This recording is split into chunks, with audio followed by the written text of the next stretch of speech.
Good evening. Thank you for joining us. If I can take a moment here, y'all know who I am. I'm Ellis Dean, the Director of Digital Programming and Production here at blackdoctor.org. And if you've been watching us for the past several months or years, you've seen my face on a number of programs, from diabetes to cholesterol to everything in between. And I definitely love what I do. So I'm going to have a moment of just transparency here as we start this new venture. So this program is called Clinical Trials on Black Folks, and it is a personal project that I wanted to get started and wanted to do. So on the first Thursday of each month, we're going to be doing these programs, and the program is designed to really get Black and people of color uh, interested in, involved in, and understanding the importance of clinical trials when it comes to closing the health disparities gap. Too often, we tend to uh, push it off to practitioners. Too often, we tend to point fingers for the reasons why there are health disparities. But I would say this, and I'm going to encourage all of you to understand this. Overcoming health disparities, we bear some of the responsibility, and I mean by lay people. I'm not a doctor. I talk to some every day, but it's important for us to be our own best health advocate. Part of that is learning our family history. Part of that is getting a regular checkup and understanding what your health conditions are and everything and what your medications are. And part of that is being on the cutting edge of getting folks the best treatment and the best medications available to them. That's where clinical trials comes into play. Clinical trials are not just about developing new medications, even though that's part of what they do. They're also about developing treatments and getting people involved. So the more people we can get involved, the more Black and brown people we can get involved, the better chance we have of medications that are working for our ethnicity, and the better chance we have treatments that are taking into consideration our community and the challenges that we may have facing us when we're dealing with a particular condition. So I hope you stay with me on this journey as we continue to move forward in closing that health disparities gap and ultimately closing the gap of our life expectancy. So on this first program of Clinical Trials of Black Folks, there was no better person that I wanted to have as my special guest for my first program than my first guest ever on blackdoctor.org, and that is Dr. Gigi. Good Hi, evening, Dr. Gigi. hi. Good evening, Mr. Ellis. I'm good. I miss seeing you. I feel like, now that fall is here, we can get kind of back into some rhythm. It's good to see you today. It is fantastic to have you here. And I think, when we're putting together this program, I said, you know, who's a person that best embodies what the importance of a clinical trial? We have, and I said, it's Dr. Gigi, because not only are you a physician, so you understand from a practitioner standpoint of why clinical trials are important to the development of medications and treatments, but you also experienced it as a patient. And so now you have that double experience of understanding what it's like being on the other side, having someone else talk to you about treatment plans and outcomes and monitoring and all of those different things that you go through in when you're in a clinical trial. And so uh, let's start with kind of talking about your experience. Well, first, let's back up. Let's talk about Mhm. what are clinical trials from in a macro sense. So just really, so we're going to reiterate for our folks Sure. what are clinical trials in a macro sense, and then we'll talk about your specific experience. Sure. Well, there are different types of clinical trials. When we have a health condition, we get tested with blood tests and x-rays and scans. And I think sometimes people focus on the medication part of clinical trials. but there are all types of different ones. So certainly there's the one that looks at medications, let's say for cancer, and I'll talk more about my specifics because I had cancer not once but twice. And sometimes they're looking at new medications that have shown some hope in treating conditions to have a higher life expectancy and a better outcome.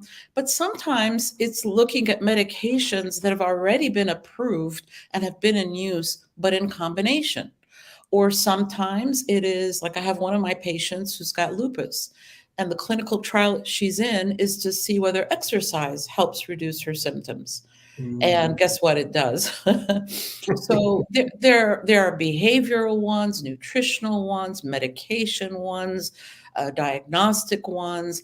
And what they're really doing is to look and see whether new ways of approaching particular medical problems can help improve an outcome, right?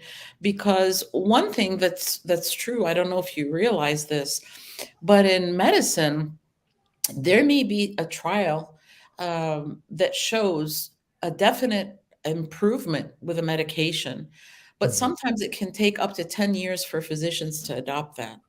It takes a long, long time. And Right. so, clinical trials, with the kinds of issues and problems that there are in terms of especially African Americans, but everybody really, where the outcomes are poor, it's a type of thing that we really, really have to participate in and make sure that people that look like us are represented in those clinical trials. I want to speak, though, a little bit that clinical trials are not something that you're forced into. It's Right. actually illegal if a doctor offers you participation in a clinical trial and you say no thanks for him or her to treat you in any different way, number one. Mhm. And if you sign up for a clinical trial, you can change your mind. Doesn't matter after how long. You can change your mind as you're being enrolled or after a few months or a few years. There are different lengths of clinical trials. Some of them are very short, 6 months. Others, like the one I'm in, and I'll talk more about that, are for years because I'm being Right. monitored. And so I think that right to refusal is one thing that people don't recognize. And I want to speak a little bit about the Tuskegee experiment. That was my next question. I was going to say, because Yes.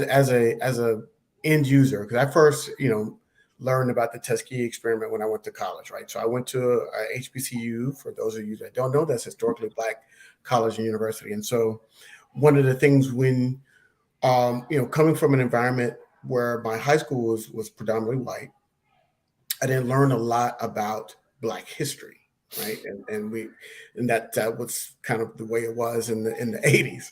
And so, um, but when I get to college, I had this kind of immersed experience, right? So of really learning about my culture, which is one of the main reasons why I chose that school to go to.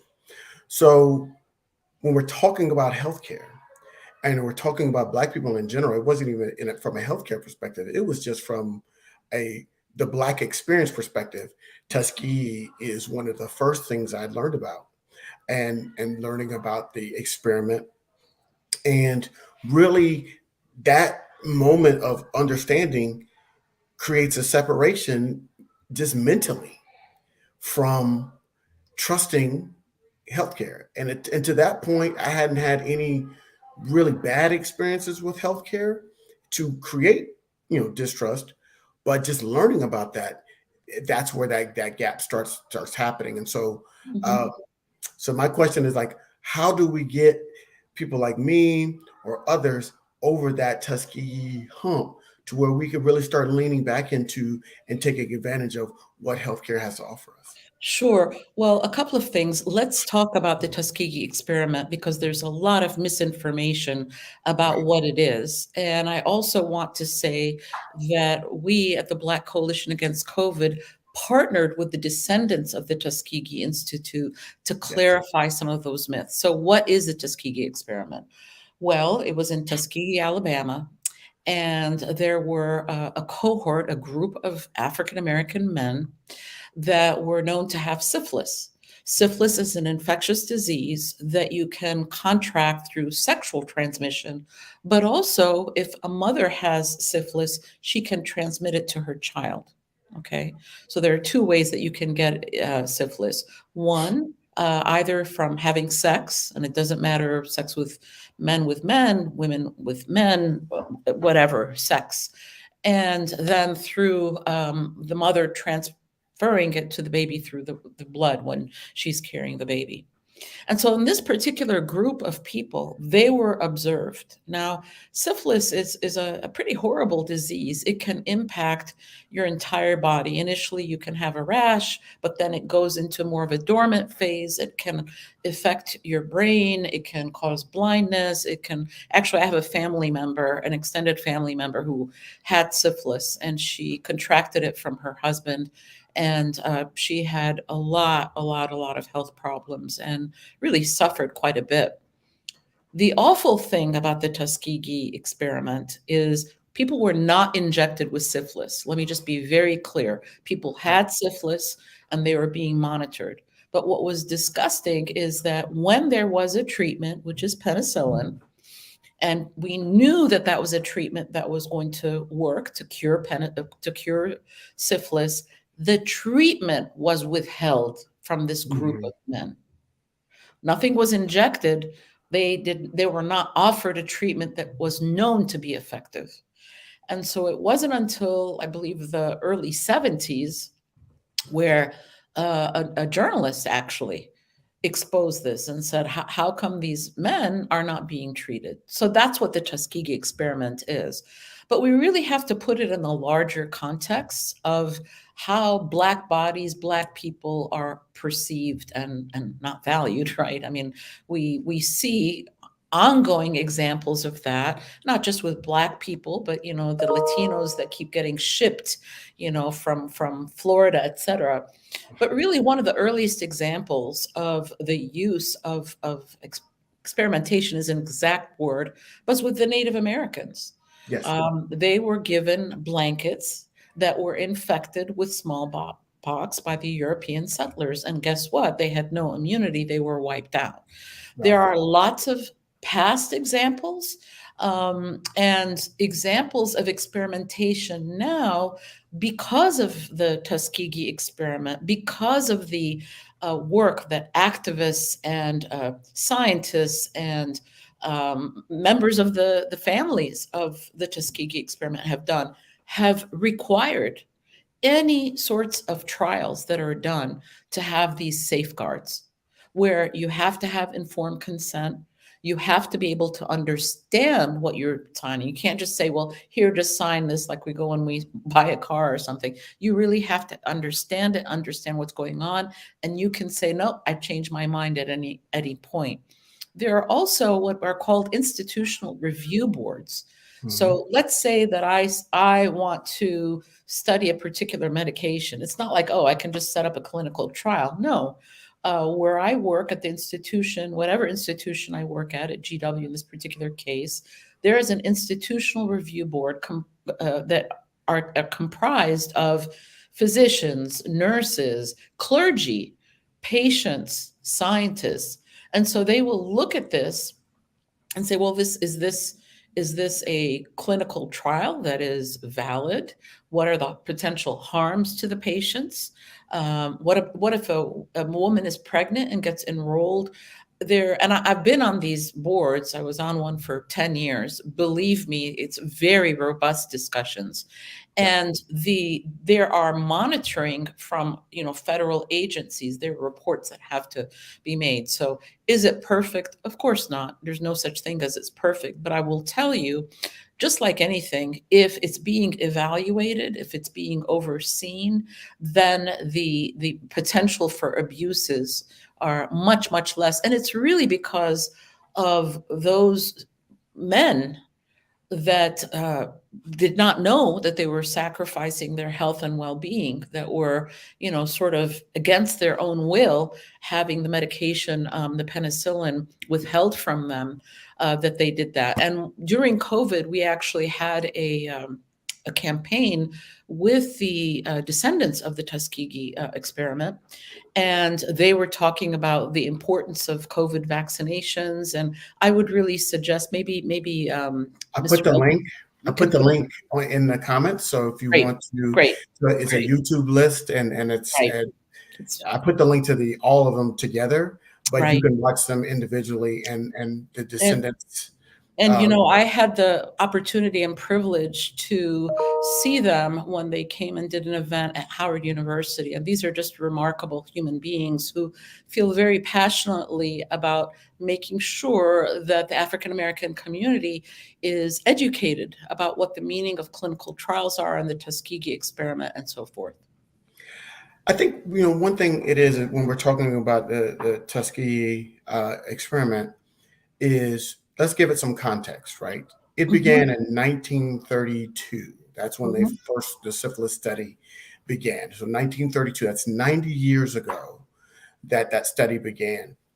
And so think about where we were, and I'm saying people of color were, and the lack of power we had in 1932. I'm just going to open up the window. I don't know why Sure, I'm boiling. One second. Please sure, continue, please. you're fine.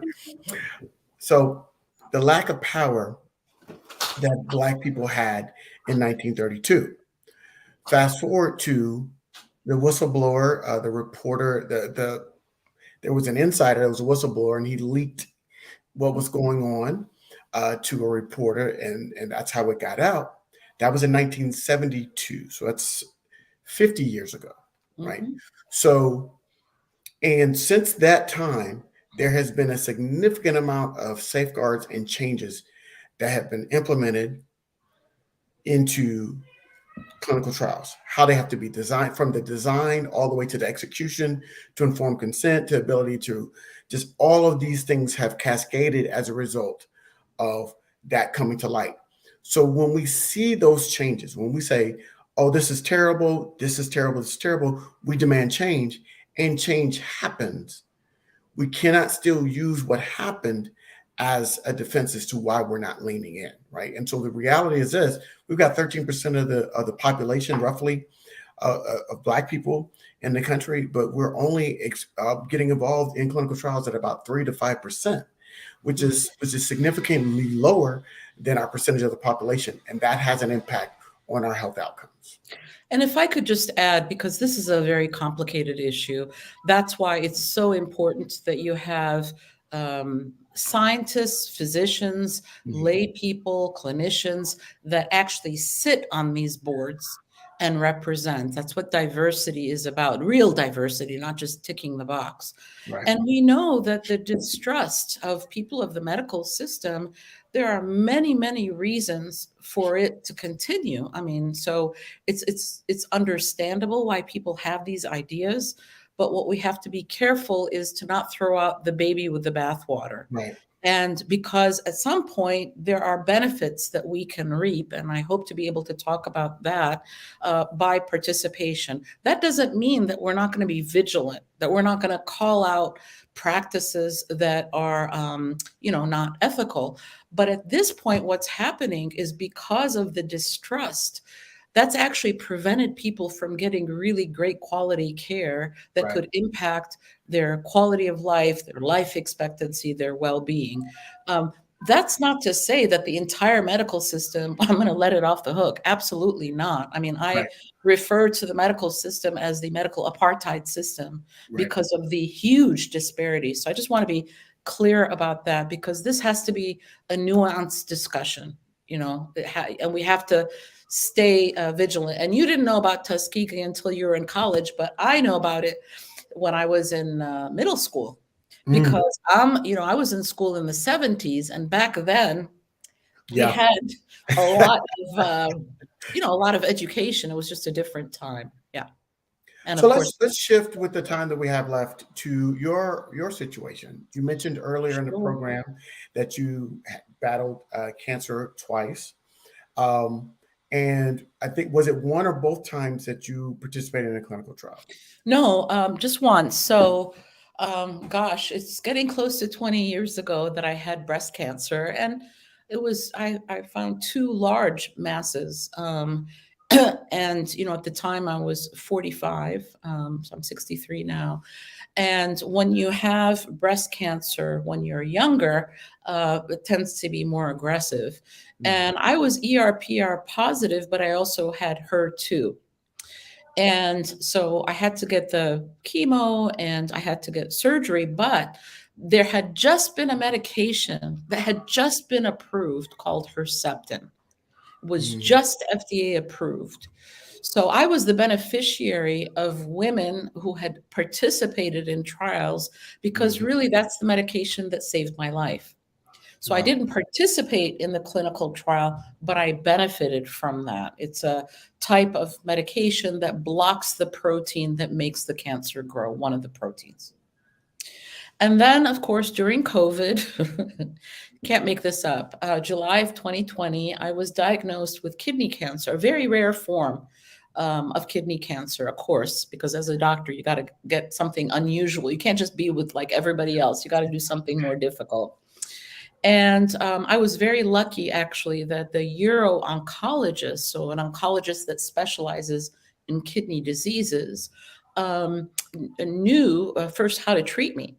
Because initially, the urologist wanted to just remove the kidney and be done with it.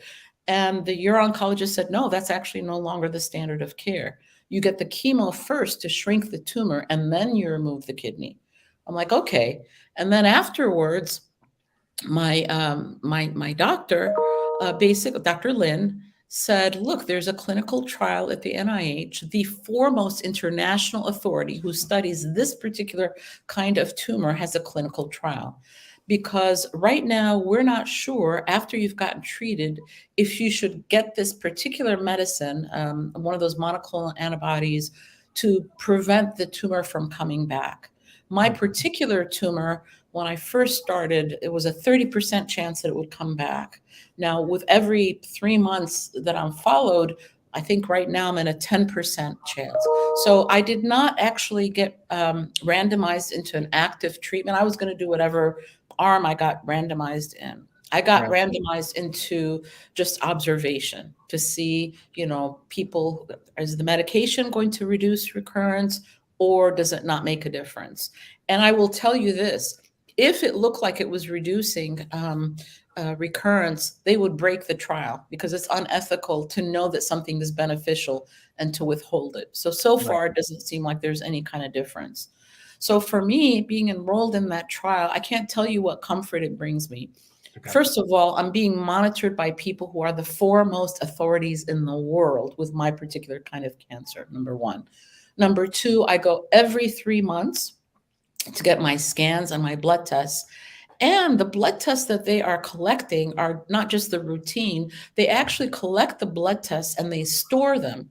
So if in some future time there is a treatment or something to be learned from my particular kind of tumor, and of course, one of the hopes is that, looking at the blood to see if there are circulating proteins that could say, uh-oh, the cancer may be coming back. This is the time to treat it before, there's any abnormalities on the scan. So, and then of course, I mean, just a perk is I don't have to worry about scheduling. I don't have to worry about referrals, Right. and I don't have to worry about bills. Which may seem, okay, well, what's the big deal? And especially as a physician, I can afford it. Yes, I can afford it, but I'm a general internist. So I'm not a surgeon. So I don't, but yes, I can afford it. I've got the privilege of my education, my class background. But we know that just navigating through the system is extremely stressful. Anybody that has any kind of chronic illness to try to get referrals and make appointments and all these kinds of things. So to not worry about that, to have somebody schedule and they're going to say, okay, we got everything scheduled. You're going to get your labs, your scans, and meet with the doctor all on this at the same time. And before you leave, you're going to know the results of your scans.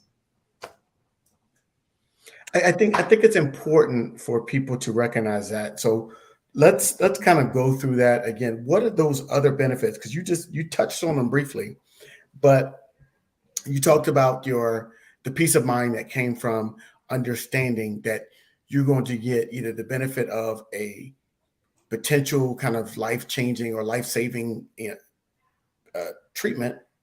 You were in the observation phase, but still understanding they gain more information that says, okay, this works or this doesn't. You get to go you get an appointment every 3 months. You get to learn significant from the top experts in that are talking about your specific condition, and you get that treatment at no cost. So those are just a few of the benefits. What are some of the other benefits that people can Well, have? the other benefit is that, it might not make a difference for me, but I'm helping to advance that body of knowledge so that if somebody that looks like me, and has all the other things that are common in terms of my age, gender, ethnicity, race, etc., can benefit from that, just like I was the beneficiary. Okay, I feel it's important. Even if I wasn't the beneficiary, I would feel that it was important to further the knowledge so that other people can benefit. I mean, that's what I think being a member of the community means. It's not just for me. It's because, the person that could have this cancer is somebody's sister, brother, father, mother, daughter, son, auntie, uncle, grandparent. So, everybody is important, and we want to make sure that people are getting great care. The other thing, Mr. Ellis, is that when you have cancer, some of the times the other things that you have are not looked at. And that everybody's looking at the cancer lens. The good thing about being in a clinical trial is that everything is being looked at, like your blood pressure, diabetes, et cetera, because they've got to monitor all those things. And they are also working with your doctor. All the, reports from the NIH get sent to my internist. And to the oncologist and to the urologist. So it's not like I get sent to, someplace not to be heard of, by anybody again. But and actually that makes the referring team a lot more comfortable. I mean, I've put people in clinical trials myself. I mean, there is a woman who's actually a friend. I take care of many members of her family, and she was diagnosed with triple negative breast cancer. And so we enrolled her at a UCSF study for triple negative breast cancer, and touch wood a million times, she's cancer free. And she's being seen by the top authority in the whole world. And we know that with triple negative breast cancer, many, many physicians, even oncologists, are not very educated as to how to treat it. It's like, well, but no. So this particular patient that I'm talking about, and this is of course from a physician standpoint, is really thank God, and I pray that she stays well, is the beneficiary of being enrolled in that. So obviously, sometimes trials that people are enrolled in, there may be no change in their condition. But actually, I just remembered I was taking a nap, and one of my friends who's enrolled in another trial, he's African American, he's got prostate cancer, just called me. So I got to make sure that I called him. But I think from the standpoint of trust, I think the fact that I enrolled in a clinical trial, you got to walk the walk. You can't say, oh, I think it should be for other people, but no, I'm not going to do it for myself. So I'm not getting paid by anybody to say this, by the way. I'm not getting paid. No, really, I think it's important because there's a lot of distrust, and they're rightly so, and people are getting money to hawk, products and so forth. I'm not. This is my experience, and I'm glad and feel, honored to be able to share my experience. Well, we're happy to have you here, and as we're wrapping up here with Dr. Gigi on the first episode of Clinical Trials on Black Folks, when we talk about other benefits and why we should get more Black and brown folks involved, when we get involved, when they're designing how a clinical trial is going to be implemented, if we're not involved, we don't get considered. And what I mean by that is they are now designing trials to have weekend appointments, right? So just in case you cannot make it during the week, they're now designing trials that will provide childcare for people that can't get their children watched while they're going to their scheduled appointments. They are providing transportation, whether it's Uber credits or bus cards or other forms of transportation. All of these things have come as a result of feedback from having a diverse population participate in a clinical trial. When you have a monolithic trial participants, they tend to create those trials to fit the needs of that particular group. When we add more groups, those trials get more sophisticated and they become more attainable for people that may not that have some limitations, whether it's by transportation or geography or other issues. Yeah, I want to just close by saying the following, because here is a very specific example to show how sometimes people of African descent may metabolize medications differently than their white counterparts. Yes. So Dr. Chapman, who's here in Washington, D.C., and has 4 clinics to help treat people with substance use disorder, noticed that his patients, who are almost predominantly African American, were not responding to the same dose of medication that other people. He didn't have the same rates of remission. So he partnered up with Howard University School of Pharmacy and enrolled people in a trial. It was about 400 men, mostly men, some women, all African American, to look at the pharmacokinetics to see how it is that people metabolize the medications. And guess what? He found that with this particular condition, substance use disorder, with this particular medication, the medication was used up much, much more quickly in African American men in this particular group. So the dose that would work for their white counterpart was too low for these men.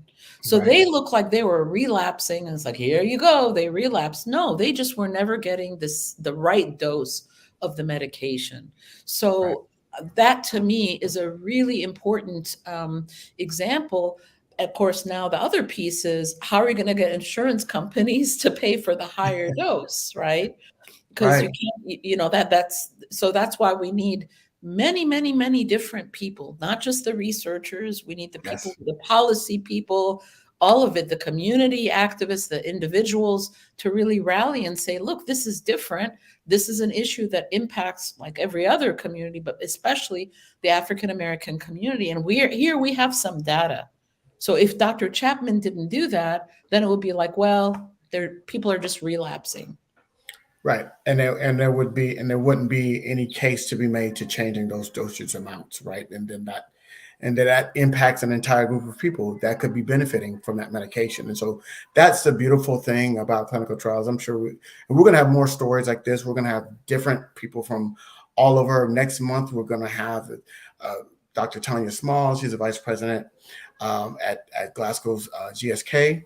And she's going to be coming on and talking about what they're doing to diversify more clinical trials and talk about what her initiatives are. So I'm excited about this project. I want to thank everybody for joining us. And please ask any questions that you might have about clinical trials, because we're going to continue. We need to get involved in clinical trials. And so please, please, please reach out to me offline, reach out to me online, whatever we need to do to answer your questions. I want to thank my special guest this evening, Dr. Gigi, for being here this evening. I want to thank you all again for joining us. We will see you next time. And I will say at the end of each show, involvement improves outcomes. Thank you.